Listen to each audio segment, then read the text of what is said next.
Welcome to Derby Knockout. In this 5-week family competition, we'll start with all 6 families competing. At the conclusion of each derby, one family will be eliminated until just one remains, being crowned the Derby Knockout champions. Here's how it works. Each derby, individual players will be scored based on how they perform in that derby. A and B players will be worth 10 points. If you're not sure what A and B is, it's like a little bit above and beyond, hence A and B, whatever your actual requirement is. So in Pro, if you meet your requirements before 8 p.m.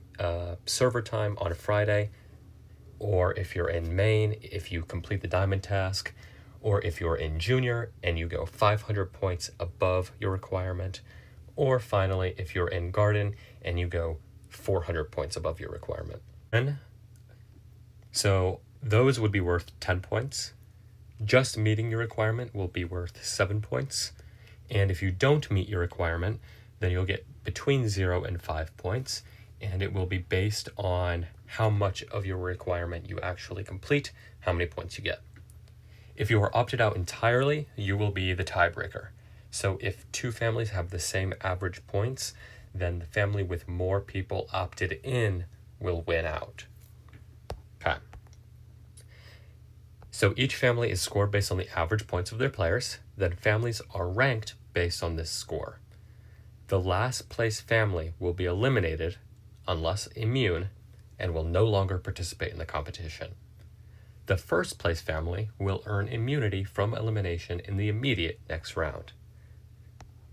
So as we can see here in week 1, squirrels got first place with an average of 10 points, earning immunity for week 2. Butterflies got 6th place and are eliminated entirely. This is all just for example's sake, of course. This doesn't mean anything. So in week 2, we see cows come in first place, earning immunity for the next round. Squirrels are in last place, but they have immunity from the first round, so puppies are eliminated instead. And we continue onwards until just 2 families remain. This means that going into the final round, or into the second to last round, there's 3 families competing. One of them already has immunity, so they're automatically going to be in week 5, the finale. The other 2 basically then are competing to see which of those 2 will be the second team in the finale. Zebras are eliminated. So that means we have cows and guinea pigs in the final round. The last round works a little differently. In this round, only above and beyond players will matter. A and Bers will need to submit a screenshot to finalize their A and B finishing time. So as soon as you hit A and B, you'll need to put a screenshot on Discord, and that's how we'll determine your finishing time. Both families will then be scored using placement-based scoring. The first A and B finisher will get 1 point, the second 2, the third 3, and so on. Each family's score will be the sum of their top 10 finishers' places.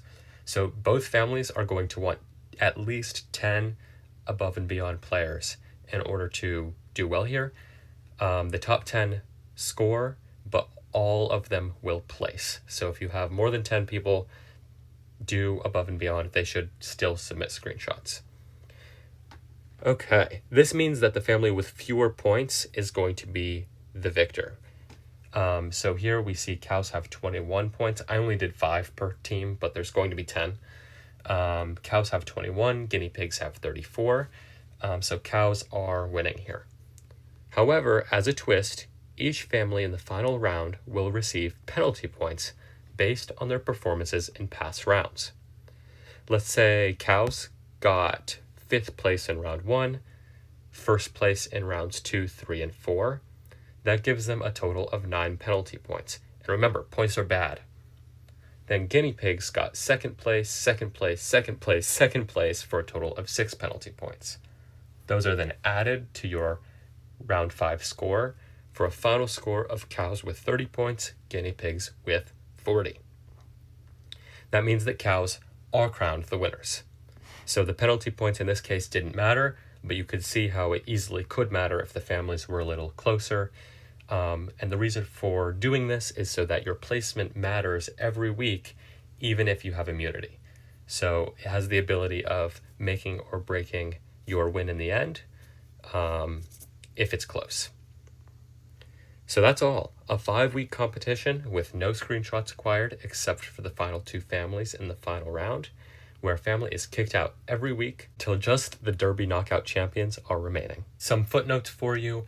If we run into a chill Derby, then I will have to make an executive decision at the time whether or not we will just skip that week and continue once normal derbies restart again, or we may do an entirely different scoring paradigm for that week based on which families can do the most bunny tasks.